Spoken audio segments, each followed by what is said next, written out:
ओम शांति। ओम शांति। आज की तारीख है 16 अक्टूबर 2020।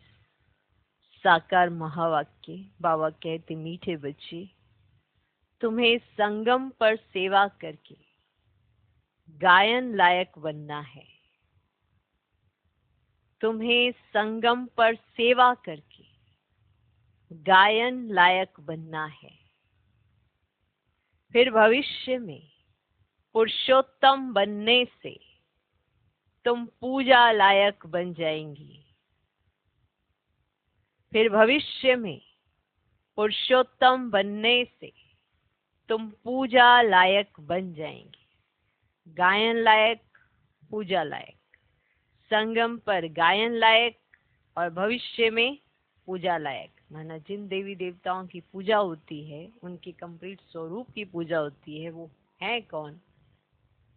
जो संगम पर ब्राह्मण है, जो सेवा करते हैं, जो सेवा में तन मन धन लगाते हैं, ऐसे बच्चे, उनका गायन होता है। तुम्हें संगम पर सेवा करके, तो संगम युग पर हम हैं, सेवा कर रहे हैं या नहीं कर रहे हैं, ये जरूर चेक करना, तो आपको मालूम चलेगा कि गायन लायक बने हैं कि नहीं। गायन किसका होता है? जो सच्चा सेवाधारी होता है, उसका गायन अवश्य होता है। भले उसके मुख पे कोई नहीं कहेगा, लेकिन पीछे से हर एक कहेगा, ये सच्चा सेवाधारी है। सेवा करने में ये तन मन धन लगाती आत्मा, हर एक ऐसा कहेगा। तो ये क्या हो रहा है? उसके चारों तरफ गायन हो रहा है। तो संगम पर सेवा करके हमें गायन लायक बनना है। गायन लायक माना आपके गुण गाएं। अब वो गुण संगम पर दिखाएं, तभी तो कोई गुण गाए। संगम पर अगर गुण नहीं, अवगुण दिखाएंगे, तो गायन कैसे होगा? तो संगम पर गायन लायक, पुरुषोत्तम बन जाएंगे जब कंप्लीट भविष्य में, तो उस स्वरूप की होती है पूजा, तो बनते हैं पूजा लायक। संगम युगी ब्राह्मणों की पूजा नहीं हो सकती, गायन हो सकता है, महिमा हो सकती है, गुण गाए जा सकते हैं, लेकिन पूजा नहीं, क्योंकि शरीर पतित है, आत्मा पावन होने का पुरुषार्थ कर रही है। और भविष्य में पुरुषोत्तम माना शरीर और आत्मा दोनों पवित्र हो जाते हैं, इसीलिए पूजा लायक बन जाते हैं। इसीलिए मंदिरों में भी पूजा होती है, उसी पुरुषोत्तम स्वरूप का। लेकिन बने कब वो पुरुषोत्तम?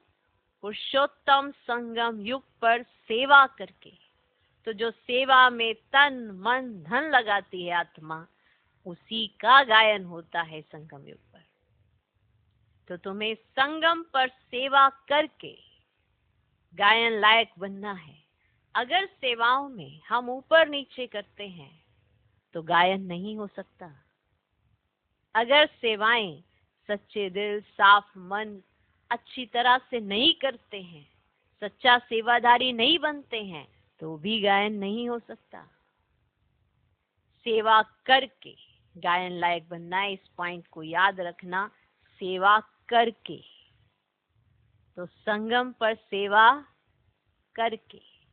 कोई ये सोचे कि ऐसे ही मेरा गायन हो जाए, बिना कोई सेवा किए, बिना तन मन धन लगाए, तो ये संभव ही नहीं है। संगम पर गायन उसी का होता है जो सेवा करता है। मनसा वाचा कर्मणा, तीनों तरीके से जो सेवा करता है, उसी का गायन होता है। जिसकी मनसा शुद्ध होती है, उसी का गायन होता है। जिसकी वाचा में बाप समान बोल होते हैं, उसी का गायन होता है। जो अपने हर कर्मों के द्वारा गुणों का प्रदर्शन करता है, उसी का गायन होता है। तो गायन लायक बनने के लिए संगम युग है, और पूजा लायक बनने के लिए भविष्य है। लेकिन अगर संगम पर हमने सेवा नहीं की सच्चे दिल से, सच्ची भावना से, तो हम गायन लायक नहीं बनेंगे। ये बात याद रहनी चाहिए। इसलिए मनसा वाचा कर्मणा तीनों ही रूपों से हमें सेवा करनी चाहिए। तो संगम पर सेवा करके गायन लायक बनना है।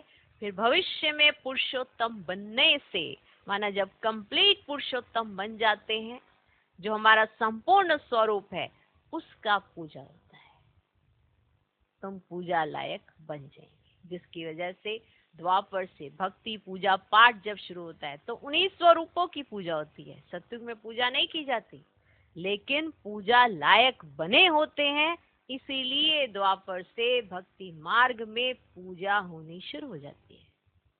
तो कितना विचित्र सा खेल है कि आप सब पार्ट प्ले करते हैं, लेकिन कैसा पार्ट प्ले करते हैं उसके आधार पर भगवान आपको क्या से क्या प्राप्तियां कराते हैं। सिर्फ अपने पार्ट पर ध्यान दें, अपने कर्मों पर ध्यान दें, तो तीनों रूपों से आप सेवा कर सकते हैं, मनसा वाचा कर्मणा।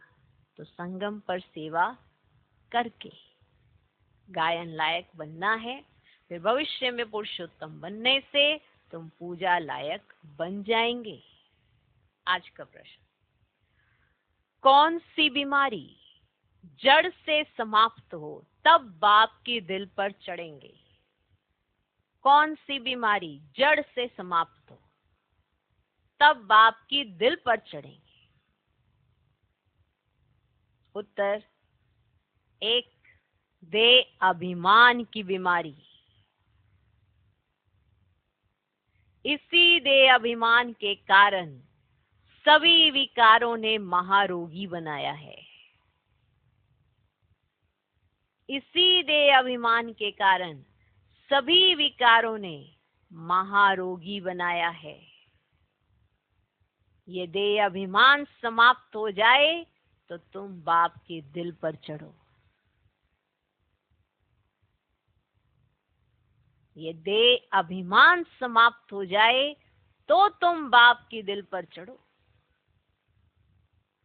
दूसरा पॉइंट, दिल पर चढ़ना है तो विशाल बुद्धि बनो, ज्ञान चिता पर बैठो। दिल पर चढ़ना है तो विशाल बुद्धि बनो, ज्ञान चिता पर बैठो, रूहानी सेवा में लग जाओ और वाणी चलाने के साथ साथ बाप को अच्छी रीति याद करो। दिल पर चढ़ना है तो विशाल बुद्धि बनो, ज्ञान चिता पर बैठो, रूहानी सेवा में लग जाओ और वाणी चलाने के साथ साथ बाप को अच्छी रीति याद करो। तो कौन सी बीमारी जड़ से समाप्त हो तब बाप की दिल पर चढ़ेंगे? उत्तर, देह अभिमान की बीमारी। इसी देह अभिमान के कारण सभी विकारों ने महारोगी बनाया है। ये देह अभिमान समाप्त हो जाए तो तुम बाप के दिल पर चढ़ो। दूसरा, दिल पर चढ़ना है तो विशाल बुद्धि बनो, ज्ञान चिता पर बैठो। विशाल बुद्धि, इसके बारे में जरूर चिंतन करना, ये क्या होती है विशाल बुद्धि। किसी भी बात को विशाल बुद्धि से अगर देखेंगे तो बाप समान देख पाएंगे, और अगर आप इसे संकुचित बुद्धि, तो ये जो कलयुगी मनुष्य होते हैं ना, उनकी तरह विचार चले। जैसे आम इंसान सोचता है वैसे आप सोचने लगेंगे। विशाल बुद्धि, विशाल बुद्धि बनो, ज्ञान चिता पर बैठो, रूहानी सेवा में लग जाओ और वाणी चलाने के साथ साथ बाप को अच्छी रीति याद करो। आज का गीत है, जाग सजनिया जाग, नवयुग आया कि आया। इसीलिए बाबा ने सभी सजनियों को जगाया। साजन इतना प्यारा है कि सजनियों को छोड़ के थोड़ा जाएगा। इसे जागेंगी, तैयार होंगी तभी तो चलेंगी। साजन तो तैयार ही है, सजनियां तैयार होने में टाइम लगाती है, इसीलिए उन्हें जगाना पड़ता है समय पर कि जागो जागो जागो, अभी नवयुग आया कि आया। ओम शांति। मीठे मीठे रूहानी बच्चों ने गीत सुना। रूहानी बाप ने इस साधारण पुराने तन द्वारा मुख से कहा। बाप कहते हैं मुझे पुराने तन में, पुरानी राजधानी में आना पड़ा। अभी ये रावण की राजधानी है। तन भी पर आया है क्योंकि इस शरीर में तो पहले से ही आत्मा है। मैं पराये तन में प्रवेश करता हूं। अपना तन होता तो उसका नाम पड़ता, हमारा नाम बदलता नहीं। मुझे फिर भी कहते हैं शिव बाबा। गीत तो बच्चे रोज सुनते हैं, नवयुग अर्थात नई दुनिया सतयुग आया। अब किसको कहते हैं जागो? आत्माओं को, क्योंकि आत्माएं घोर अंधियारे में सोई पड़ी है, कुछ भी समझ नहीं, बाप को ही नहीं जानते। अब बाप जगाने आए हैं। अभी तुम बेहद के बाप को जानते हो। उनसे बेहद का सुख मिलना है नए युग में। सतयुग को नया कहा जाता है, कलयुग को पुराना युग कहेंगे। विद्वान पंडित आदि कोई भी नहीं जानते। कोई से भी पूछो नया युग फिर पुराना कैसे होता है तो कोई भी बता नहीं सके। कहेंगे यह तो लाखों वर्ष की बात है। अभी तुम जानते हो हम नए युग से फिर पुराने युग में कैसे आए हैं, अर्थात स्वर्गवासी से नरकवासी कैसे बने हैं। मनुष्य तो कुछ भी नहीं जानते। जिनकी पूजा करते हैं उनकी बायोग्राफी को भी नहीं जानते। जैसे जगदम्बा की पूजा करते हैं, अब वे अम्बा कौन है जानते नहीं। अम्बा वास्तव में माताओं को कहा जाता है, परंतु पूजा तो एक की होनी चाहिए। शिव बाबा का भी एक ही अव्यभिचारी यादगार है, अम्बा भी एक है, परंतु जगत अम्बा को जानते नहीं। ये है जगत अम्बा और लक्ष्मी है जगत की महारानी। तुमको पता है कि जगत अम्बा कौन है और जगत महारानी कौन है? ये बातें कभी कोई जान ना सके। लक्ष्मी को देवी और जगत अम्बा को ब्राह्मणी कहेंगे। ब्राह्मण संगम परी होते हैं। इस संगम युग को कोई नहीं जानते। प्रजापिता ब्रह्मा द्वारा नई पुरुषोत्तम सृष्टि रची जाती है। पुरुषोत्तम तुमको वहां देखने में आएंगे। इस समय तुम ब्राह्मण गायन लायक हो, सेवा कर रहे हो, फिर तुम पूजा लायक बनेंगे। ब्रह्मा को इतनी भुजाएं देते हैं तो अम्बा को भी क्यों नहीं देंगे? उनके भी तो सब बच्चे हैं ना। माँ बाप ही प्रजापिता बनते हैं, बच्चों को प्रजापिता नहीं कहेंगे। लक्ष्मी नारायण को कभी सतयुग में जगत पिता जगत माता नहीं कहेंगे। प्रजापिता का नाम वाला है, जगत पिता और जगत माता एक ही है, बाकी है उनके बच्चे। अजमेर में प्रजापिता ब्रह्मा के मंदिर में जाएंगे तो कहेंगे बाबा, क्योंकि ये है ही प्रजापिता।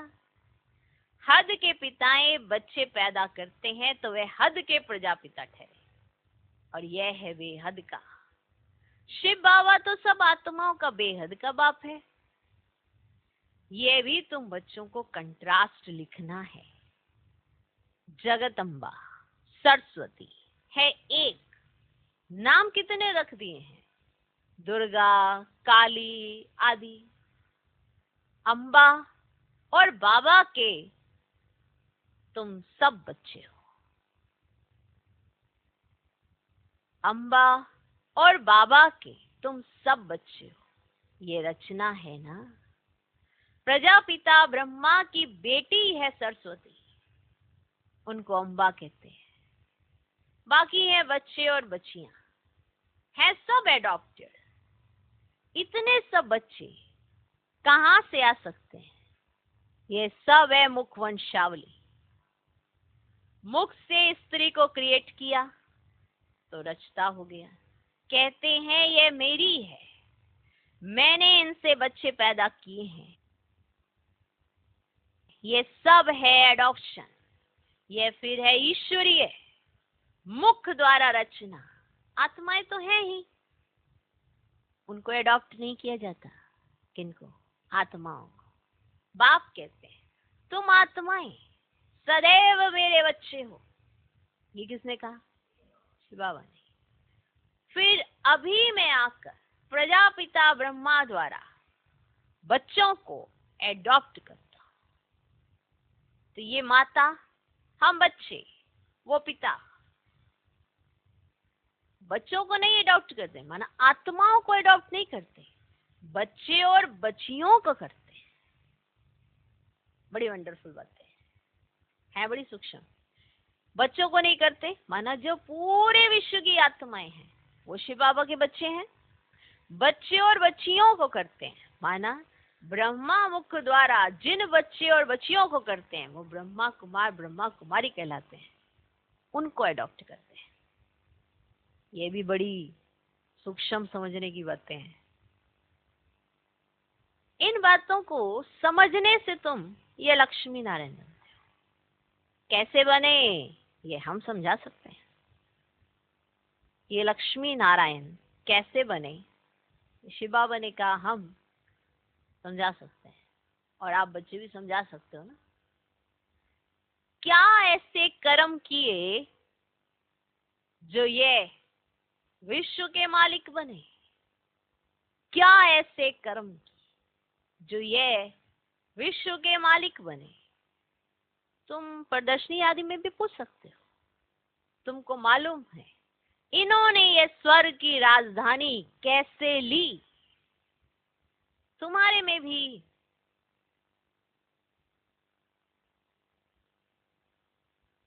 यथार्थ रीति हर कोई नहीं समझा सकते। तुम्हारे में भी यथार्थ रीति हर कोई नहीं समझा सकते। जिनमें दैवी गुण होंगे, इस रूहानी सर्विस में लगे हुए होंगे, वह समझा सकते हैं कि इन्होंने ऐसा क्या पुरुषार्थ किया, इन्होंने ऐसा क्या कर्म किया, ये इन्हें ऐसा क्या सिखाया गया। सिखा तो हमें भी रहे थे, फिर इन्होंने ऐसा क्या कर्म किया जो ये विश्व के महाराजा महारानी बन गए। तो बाबा कहते तुम्हारे में भी यथार्थ रीति हर कोई नहीं समझा सकते। जिनमें दैवी गुण होंगे, इस रूहानी सर्विस में लगे हुए होंगे, वह समझा सकते हैं। बाकी तो माया की बीमारी में फंसे रहते हैं। अनेक प्रकार के रोग हैं। देह अभिमान का भी रोग है। इन विकारों ने ही तुमको रोगी बनाया है। देह अभिमान कोई कम नहीं है, जो ये भी पहचान भुला देता है कि ये है कौन। जब खुद भूल जाएंगे तो बताएंगे दूसरों को कैसे। इसीलिए कहा दैवी गुण भी चाहिए। इनका राज समझाने के लिए दैवी गुणों की धारणा भी चाहिए। ये तो बाकी सब तो देह अभिमान के रोग में रोगी हैं। बाप कहते मैं तुमको पवित्र देवता बनाता हूँ। तुम सर्वगुण संपन्न 16 कला संपूर्ण पवित्र थे, अभी पतित बन गए हो। बेहद का बाप ऐसे कहेंगे। इसमें निंदा की बात नहीं है, ये कोई बुराई नहीं की जा रही है, बताया जा रहा है कि आप पहले क्या थे, अभी आपने क्या किया। कंट्रास्ट तो बताएंगे ना, तभी तो हमें समझ में आएगा कि ये क्या किया। इसमें कोई निंदा की बात नहीं है, ये समझाने की बात है।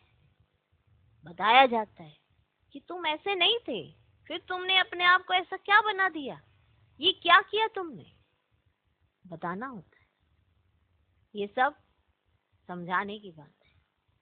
भारतवासियों को बेहद का बाप कहते हैं। मैं यहाँ भारत में आता हूँ, भारत की महिमा तो अपरंपार है। यहाँ आकर नर्क को स्वर्ग बनाते हैं, सबको शांति देते हैं। तो ऐसे बाप की भी महिमा अपरंपार है, पारावार नहीं। सोचो, जब भगवान भारत की इतनी महिमा करते हैं तो भगवान की कितनी महिमा है, ये तो अपरंपार है, कोई पारावार नहीं। जगदम्बा और उनकी महिमा को कोई भी नहीं जानते। इनका भी कंट्रास्ट तुम बता सकते हो? ये जगदम्बा की बायोग्राफी, ये लक्ष्मी की बायोग्राफी, वही जगदम्बा फिर लक्ष्मी बनती है, फिर लक्ष्मी 184 जन्मों के बाद जगदम्बा होगी। चित्र भी अलग अलग रखने चाहिए। दिखाते हैं लक्ष्मी को कलश मिला, परंतु लक्ष्मी फिर संगम पर कहां से आई? मैं तो सत्युग में हुई है। ये सब बातें बाप समझाते हैं। चित्र बनाने के ऊपर जो मुकर्रर हैं उनको विचार सागर मंथन करना चाहिए, क्योंकि उनको टचिंग होगी और वो चित्र बनाने में माहिर हो जाएंगे। वो ऐसे ऐसे चित्र बना पाएंगे, तो फिर समझाना सहज होगा। इतनी विशाल बुद्धि चाहिए, तब दिल पर चढ़े। जब बाबा को अच्छी रीति याद करेंगे, ज्ञान चिता पर बैठेंगे, तब दिल पर चढ़ेंगे।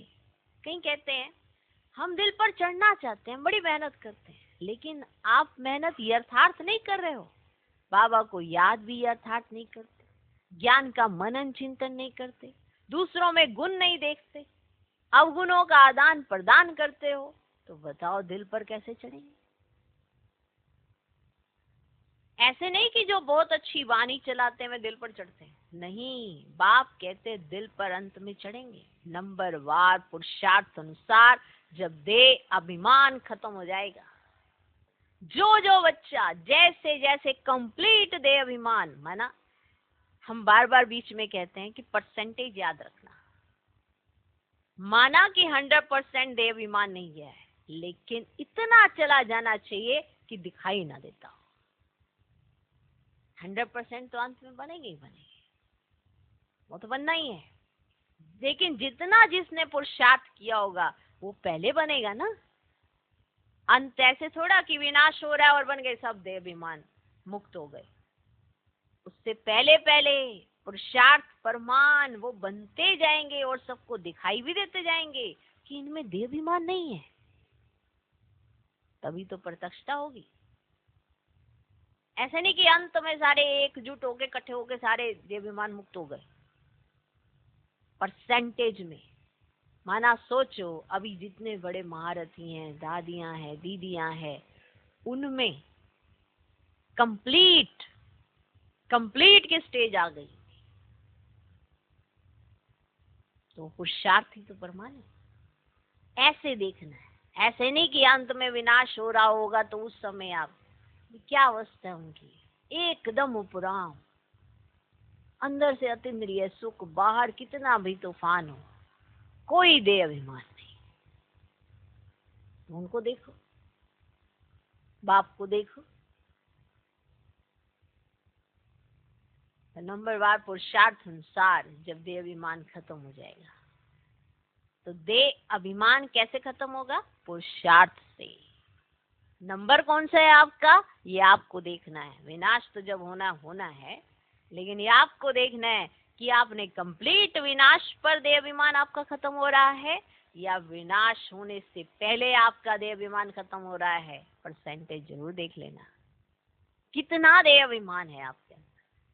जहाँ सीखने की बात आए वहां सीखा ही नहीं, तो फिर कैसे देह अभिमान जाएगा?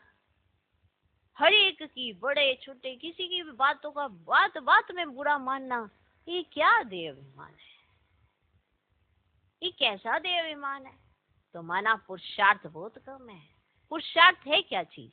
आपको अपने ऊपर देखना है, अंदर देखना है कि मुझ में दैवी गुण कितने आ गए हैं और कितने बाकी हैं। दूसरे में देखने की तो आंख ही लगी पड़ी है, सारी दुनिया ही दूसरे को देख रही है। आप ब्राह्मण भी दूसरे को देख रहे हो, कौन सी बड़ी बात कर दी आपने? फिर आप भी तो कलयुगी मनुष्य ही हो गए ना। जो ब्राह्मण अपने अंदर झांके वही तो सच्चा ब्राह्मण कहलाया जाता है, वही तो ब्रह्मा बाप समान बनेगा। तभी तो पुरुषार्थ परमान कहा गया है ना, नंबर पुरुषार्थ परमान कहा गया, और पुरुषार्थ देह अभिमान खत्म करने का है। बाप ने समझाया है, ब्रह्म ज्ञानी ब्रह्म में लीन होने की मेहनत करते हैं, परंतु ऐसे कोई लीन हो नहीं सकता, बाकी मेहनत करते हैं, उत्तम पद पाते हैं। ऐसे ऐसे महात्मा बनते हैं जो उनको प्लेटिनम में वजन करते हैं, क्योंकि ब्रह्म में लीन होने की मेहनत तो करते हैं ना, तो मेहनत का भी फल मिलता है। माना वो मेहनत तो करते हैं ना, तो उन्हें मेहनत का भी फल मिलता है। बाकी मुक्ति जीवन मुक्ति नहीं मिल सकती। तुम बच्चे जानते हो अब ये पुरानी दुनिया गई की गई, इतने बॉम्ब्स बनाए हैं, रखने के लिए थोड़े बनाए। तुम जानते हो पुरानी दुनिया के विनाश लिए ये बॉम्ब्स काम आएंगे। अनेक प्रकार के बॉम्ब्स हैं। बाप ज्ञान और योग सिखलाते हैं, फिर राज राजेश्वर डबल सिर ताज देवी देवता बनेंगे। कौन सा उच्च पद है? ब्राह्मण चोटी है ऊपर में, चोटी सबसे ऊपर है।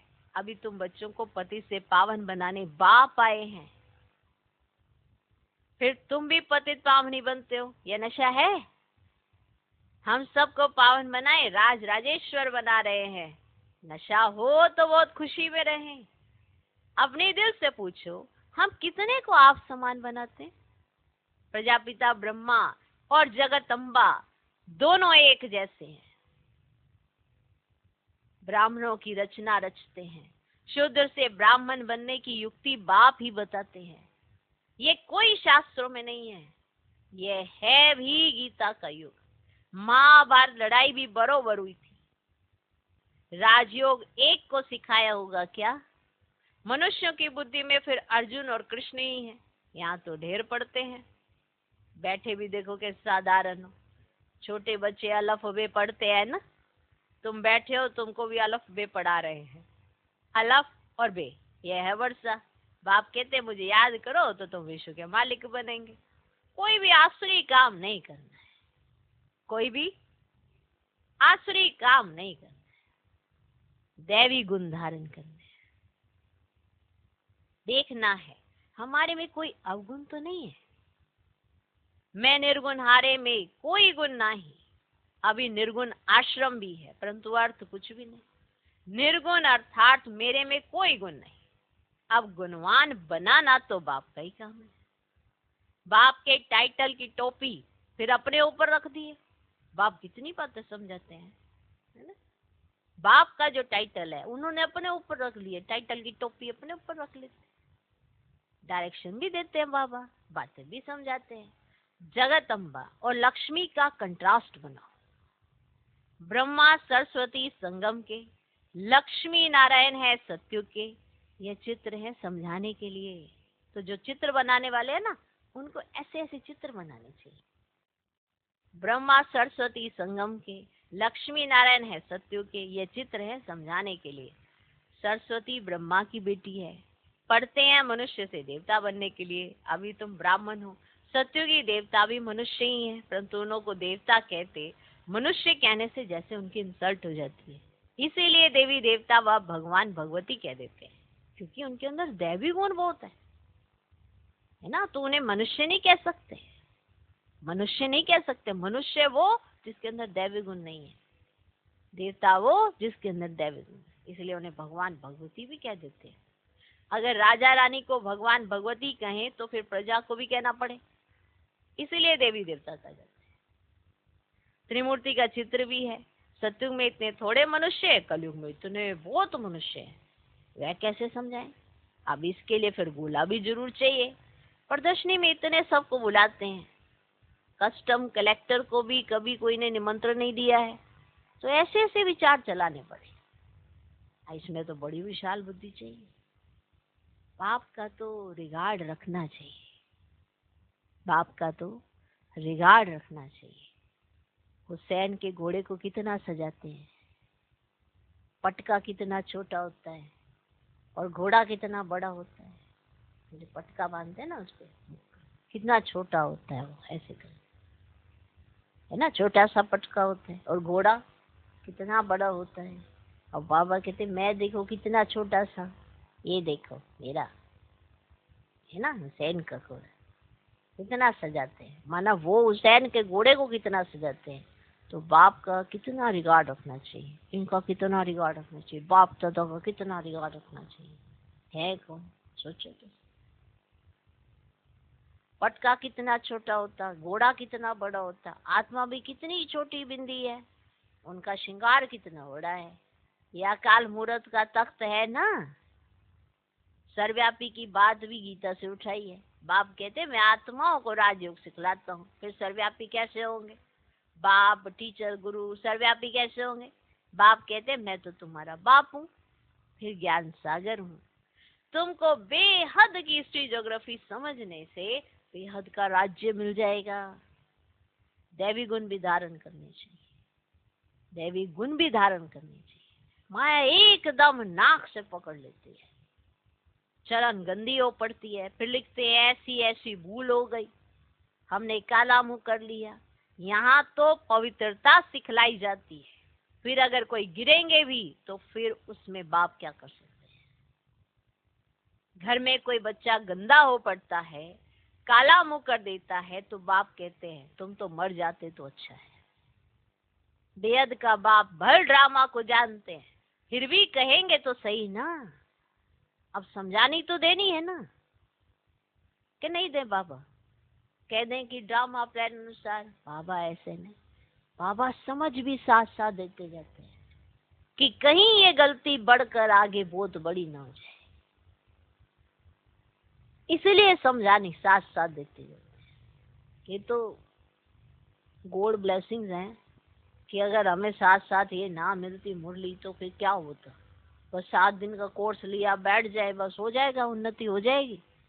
अगर मुरली ना पढ़े, मुरली ना सुने, तो परिवर्तन कहाँ से आएगा? कौन सा परिवर्तन होगा? जितनी जैसी बुद्धि होगी उतना ही सोचने समझने की शक्ति आएगी। ये तो भगवान अगर रोज रोज ना समझाए तो कुछ समझ भी ना आए, बुद्धि वहीं की वहीं रहे। अब मान लो एक बच्चा स्कूल में गया, 5वीं तक पढ़ के बस अपने घर में आके बैठ गया, तो क्या वो आगे पढ़ सकता है? कहे मैं तो 5वीं तक पढ़ लिया हूँ, बस अब नहीं पढ़ना है, क्योंकि 5वीं तक ही पढ़ना होता है, बस खत्म, आगे की किताबें क्या जरूरत पड़ी? तो क्या वो समझदार बन जाता है? नहीं ना। तो अगर हमने 7 डेज कोर्स कर लिया और मुरली का अध्ययन ही नहीं किया, रोज मुरली पढ़ी ही नहीं, तो हमें रोज रोज की समझानी कैसे मिलेगी? बाबा रोज रोज समझाते हैं, ऐसा नहीं कह देते जो ड्रामा में होगा देखा जाएगा। बाबा फिर भी समझाने देते हैं, फिर भी समझाते हैं। बेहद का बाप भर ड्रामा को जानते हैं कि कौन कौन क्या, फिर भी कहेंगे तो सही ना। तुम औरों को शिक्षा देकर खुद गिरते हो तो 1000 गुना पाप चढ़ जाता है। कहते हैं माया ने थप्पड़ मार दिया, माया ऐसा गुस्सा मारती है जो एकदम अकल ही गुम कर देती है, ऐसा गुस्सा मारती है माया जो अकल ही गुम कर देती है। बाप समझाते रहते हैं, आंखें बड़ी धोखेबाज है, कभी भी कोई भी कर्म नहीं करना है। तूफान तो वो आएंगे, क्योंकि युद्ध के मैदान में हो ना, पता भी नहीं पड़ता कि क्या होगा, माया झट थप्पड़ लगा देती है। अभी तुम कितने समझदार बनते हो, आत्मा ही समझदार बनती है ना, आत्मा ही बेसमझ थी, अब बाप समझदार बनाते हैं। बहुत देह अभिमान में समझते नहीं कि हम आत्मा है। बाप आत्माओं को पढ़ाते हैं, बाप हम आत्माओं को पढ़ाते हैं, हम आत्मा इन कानों से सुन रही हैं। अब बाप कहते हैं कोई भी विकार की बात इन कानों से ना सुनो, कोई भी विकार की बात इन कानों से ना सुनो। बाप तुम्हें विश्व का मालिक बनाते हैं, मंजिल बहुत बड़ी है।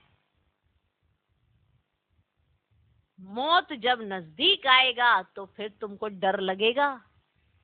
अगर आज नहीं बदले, आज नहीं सुधरे, आज नहीं समझदार बने, तो आने वाले समय में मौत को सामने देखकर डर लगेगा।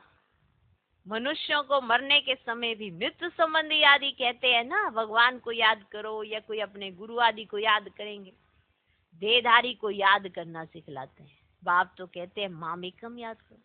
यह तो तुम बच्चों की बुद्धि में है। बाप फरमान करते हैं मामेकम याद करो। देहधारियों को याद नहीं करना है। माँ बाप भी देहधारी है ना। मैं तो विचित्र हूँ, विदेही हूँ, इसमें बैठ तुमको ज्ञान देता हूँ। तुम अभी ज्ञान और योग सीखते हो। तुम कहते हो ज्ञान सागर बाप द्वारा हम ज्ञान सीख रहे हैं, राज राजेश्वरी बनने के लिए। ज्ञान सागर ज्ञान भी सिखलाते हैं, राजयोग भी सिखलाते हैं। अच्छा, मीठे मीठे सिकिलधे बच्चों प्रति माता पिता बाप दादा का याद प्यार और गुड मॉर्निंग। रूहानी बाप की रूहानी बच्चों को नमस्ते। हम रूहानी बच्चों की भी रूहानी बाप को नमस्ते नमस्ते नमस्ते। Good morning good morning good morning. धारणा के लिए मुख्य सार। पहला पॉइंट, समझदार बन, माया के तूफानों से कभी हार नहीं खाना है। समझदार बन, माया के तूफानों से कभी हार नहीं खाना है। आंखें धोखा देती हैं, इसलिए अपनी संभाल करनी है। आंखें धोखा देती हैं, इसलिए अपनी संभाल करनी है। कोई भी विकारी बातें इन कानों से नहीं सुननी है। कोई भी विकारी बातें इन कानों से नहीं सुननी है।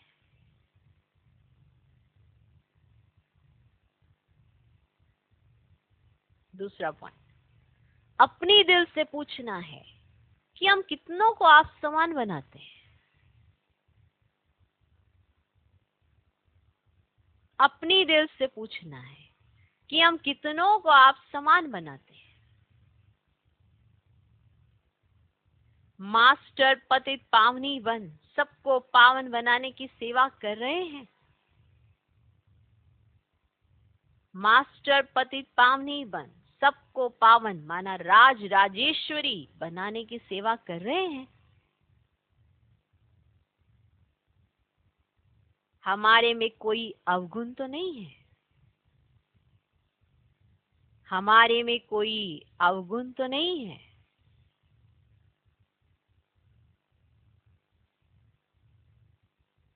दैवी गुण कहां तक धारण किए हैं? दैवी गुण कहां तक धारण किए हैं?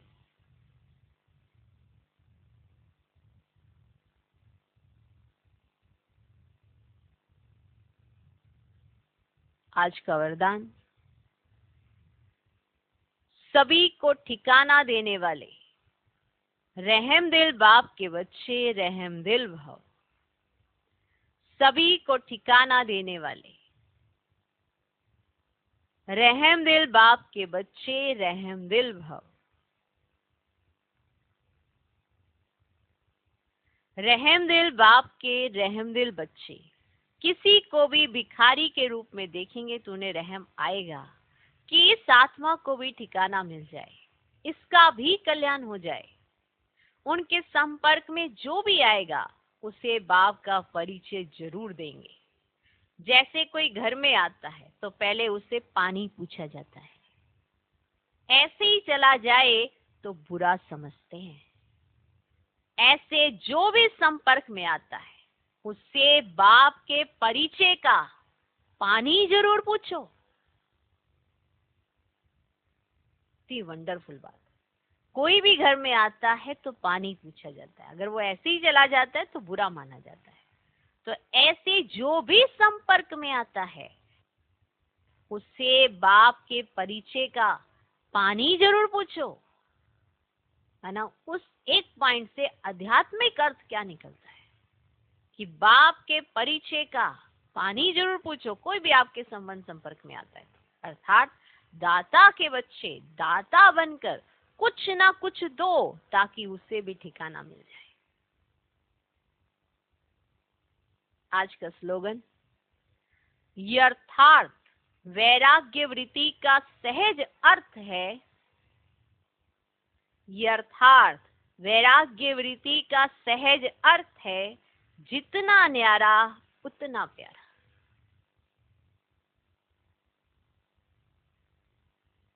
यथार्थ वैराग्य वृत्ति का सहज अर्थ है जितना न्यारा उतना प्यारा।